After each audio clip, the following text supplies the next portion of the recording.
Okay, hello guys. Let me quickly show us something here. Now, the last time I was trying to show us how we can, check our plagiarism, uh, how we can run a plagiarism check on our paper.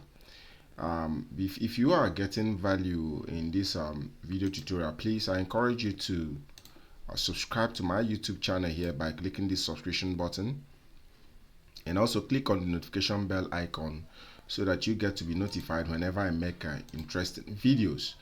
Now, once you come here, subscribe to the channel, click on these videos, you will see all the videos that I have made. All right, around 93 videos. They are very rich. They are very rich and also entertaining. Now, I want to show us something. The last time I showed us how we can run a plagiarism check on our paper, and also discussed how to check the similarity index. This is the similarity index here. So if you have not watched that video, I will pin the video up and you will get to see it.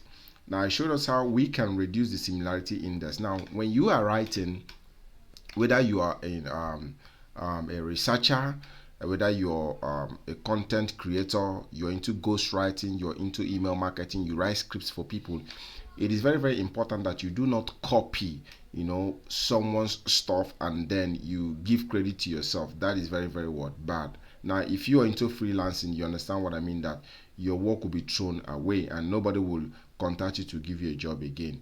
Now, the first time we did a plagiarism check on a paper, the similarity index was 32%, and then I had to work on the paper and then use the similarity index to 24%. With this 24%, it is good to go. I want to quickly show us something here. Now, this is my Turnitin account.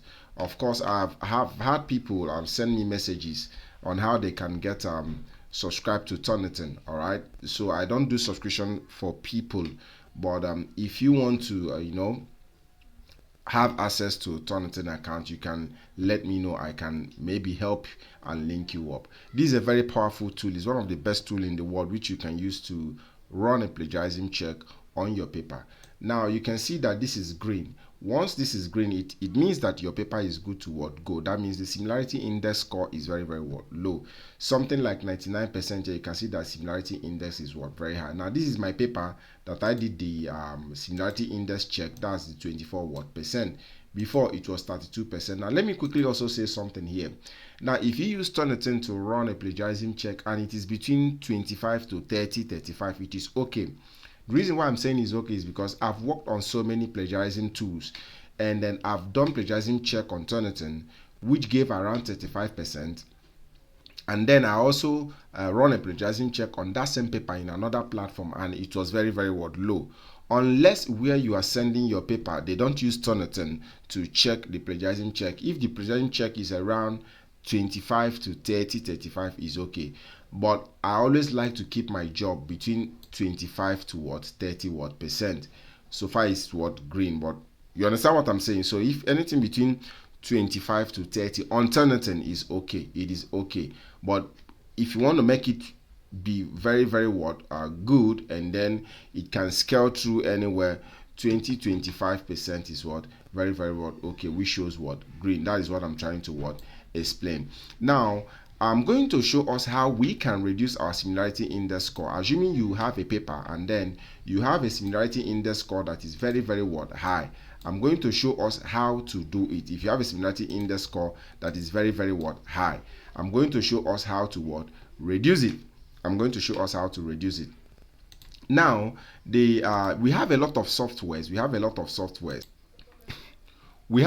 softwares that has made this job very easy for us. For me, I use these softwares, and also on my own, I use my brain as well, you understand, to write. I use my brain as well to write. So even though you're using these tools, also edit and proofread your work very well. Now, the two are the Grammarly tool. That's the Grammarly. Now, all the tools I'm using here, they are all premium apps. Now, this Grammarly is premium, all right. And then the second one is the Quillbot. Now, let me start with the Quillbot. Now, the Quillbot is a paraphrasing tool. It's a very powerful paraphrasing tool that you can use to paraphrase any word write-up. Assuming, for example, you went to ChatGPT. This is ChatGPT. ChatGPT is an AI tool that can help you, write stuff. And if you are a freelancer, for example, and then you use ChatGPT to generate a content, and then you just dump it like that, or you're on Amazon KDP, you're going to get yourself into trouble. So I'm going to give this AI a prompt. I will say, hello ChatGPT. I'm going to use it to give it a prompt. Hello ChatGPT. Hold on, guys. Hello ChatGPT. It will respond. Now, what I just gave this ChatGPT is what? A prompt. So you need to understand how to give this ChatGPT a prompt. I'm just giving an example how you can paraphrase what? You can paraphrase what? A content, and make the content look what?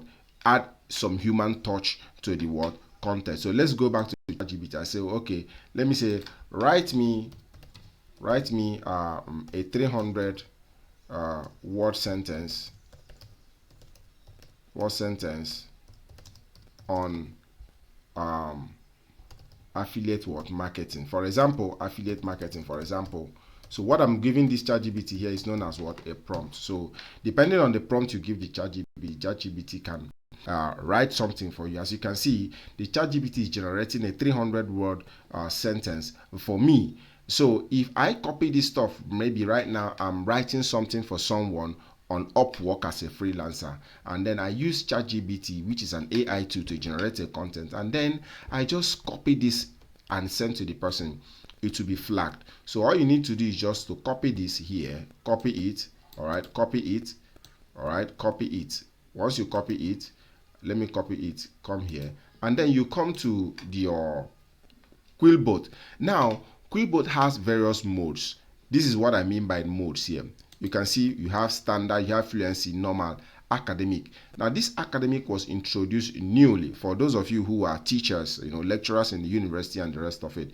This is very, very what? Handy. It was introduced recently. And then simple, creative, expand, shorten. So you can decide to use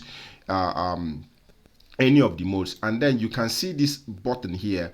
The fewer the synonyms, the more accurate it is. Now, the larger the synonyms, the less accurate it is. As you can see, if I increase this right here, and then this whatever I want here, it will be less accurate. So always leave it here.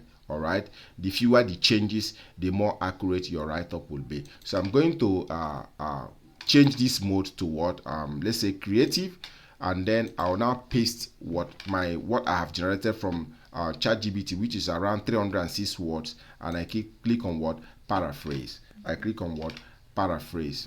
So, okay, I've been logged out. Let me log in again, and then I come back. Okay, so I'm going to paste back my content, and something I forgot to say here. You can also use this Quillbot, the free version of it. Like I said before, what I'm using is the premium version. All the tools I'm using are premium version. So you can also use the free version, but what happens is that the free version only gives you 250 words to paraphrase per time. And also this Quillbot, you can do so many things here. You can also check grammar, and also plagiarism check, but I don't really trust the plagiarism check here. I use Turnitin. And you can also summarize your write-up and also generate keywords. So you can just test this out on your own. So I'm going to paste this. Already I've changed the mode to creative, as I said before, and then I'm going to click paraphrase. I don't know why this keeps logging me out all the time. But just for you to know, it will just paraphrase. Once it paraphrases, I will just copy my content. So I'm going to pause this video as well and also go back and then log in again. Okay guys, so I've paraphrased it here. As you can see, I have 298 words. Remember I said that the shorter it is, the more accurate. That's the fewer it is, the more accurate. So I've been able to paraphrase this stuff. So what I do is that once I paraphrase all these stuff, I also go through all this write-up. I'm not in a haste. I go through it very, very well. Check the sentences, all right? Check the sentences. As you can see, for this now, it is not well paraphrased for me. It is not well paraphrased from here. It's not well paraphrased. What I do is I re-paraphrase this place. I paraphrase it again. I rephrase it. All right. I rephrase it again. So I'm just doing this for video tutorial so you know what I'm talking about. So what I do is at least I copy this again, I copy it here, I copy it here. I'm hovering my mouse, I copy the paraphrase content, I go back to Grammarly. All right, I go back to Grammarly and then I paste it and check what all the grammar errors, all the grammar errors. Once I check all these grammar errors, I will proofread it over what and over. As you can see, it is showing me that we have 11 word suggestions here that needs to what be corrected. So if I click here now, it will highlight, is highlighting here, and then you must read. Now the problem is that most of us are not patient to read our work. You must be patient. If you are working for a client, you must be patient. If you're in Amazon KDP and then you're working, you must be patient. You understand? Your work should be what? Clean. As you can see, here is highlighting, here is highlighting stuffs, here is highlighting stuff. So I'm going to read all this one by one and then look at the suggestion he's making for me. Once he makes the suggestion, I'll read it. If it is okay by me, I will accept it. If it's not okay, I will click on what? I will dismiss it. If it's okay, I will accept. If it is not okay, I will dismiss it. So it's very important that you read everything word to word. So let's read this together. It says, as a dynamic and multifaceted digital marketing strategy, affiliate marketing is all about merchants and affiliate marketers working together. Here, it is saying that I should remove the all right? So I'll click on accept. I'll click on what? Accept here. I'll click on accept. All right, I'll click on accept because I like the sentence. As you can see, that one is removed. So once you are done with all this, what happens is that what you have generated from this ChatGPT, for example, you have a manuscript that you want to work on. Let's say that what we generated from this ChatGPT is our manuscript, and then you have paraphrased it. Or if the manuscript originally is written by you, you know that you wrote the manuscript, the next thing you need to do is just go to Grammarly and then run a grammar check on it. Running a grammar check on it is not guaranteed. You need to read and proofread it. Even if it's 10,000 pages, you need to read and proofread it. And then you might paraphrase. When you paraphrase, you need to also add the human touch to it. Remember, all these are AIs. You need to add a human touch to it by reading it through, then make some corrections where you think it is not what okay for you. All right. Once you're done with that, you simply go to your Turnitin and then upload it and run a plagiarism check. Now, if you run a plagiarism check and then it is highlighted that the similarity index is high, all you need to do is just simply go to the body of the work where it has been highlighted. First of all you need to do is just come down, check the similarity index where it is what? High. From this paper, you can see that I have 6% similarity index from popsciencepop.com, and then this website as well, and then this one 643321, then the rest of them less than 1% and the rest of it. So my attention will be focused on reducing the similarity index from this 6%. Now, it doesn't mean that you actually copied. Sometimes once the word or the sentence tallied a little bit, it will flag it. That is one thing with Turnitin. All you need to do is just to rephrase the word. All right, rephrase the word. So if you come to the body of this work, for example, come to the body of this work, as you can see, is highlighting all these stuffs here. This is my paper that I just sent in for publication. All right, so it's highlighting all this stuff, so you can quickly just rewrite all this stuff on your own. You don't need to go back to Quillbot or anything. Use your brain and then rewrite it a little bit. That's how I was able to come up with this 24% similarity index, which is very, very what? Okay, guys. So remember that what you need is what? The Quillbot to paraphrase some words, just to, you know, ease the burden a little bit from you, and also use your word Grammarly to run a grammar check. And all these are premium tools. If you want to get the best, they are premium tools. You need to buy them. Both the Turnitin, the Grammarly, and also the Quillbot, they are all what? Premium word tools. Remember, guys, that if you are getting value from my videos, remember to subscribe to my YouTube channel. Click on the notification button so that you get to be notified when I make interesting videos like this. All right, so if you have any comments or you have any question, please drop it in the comment section and I'll be happy to answer your question. So this is just all I have for you. And if you also have any video you want me to make a review on, or you have any topic you want me to make a video on, also drop it on the comment section and I will be happy to make a video on it. Thank you.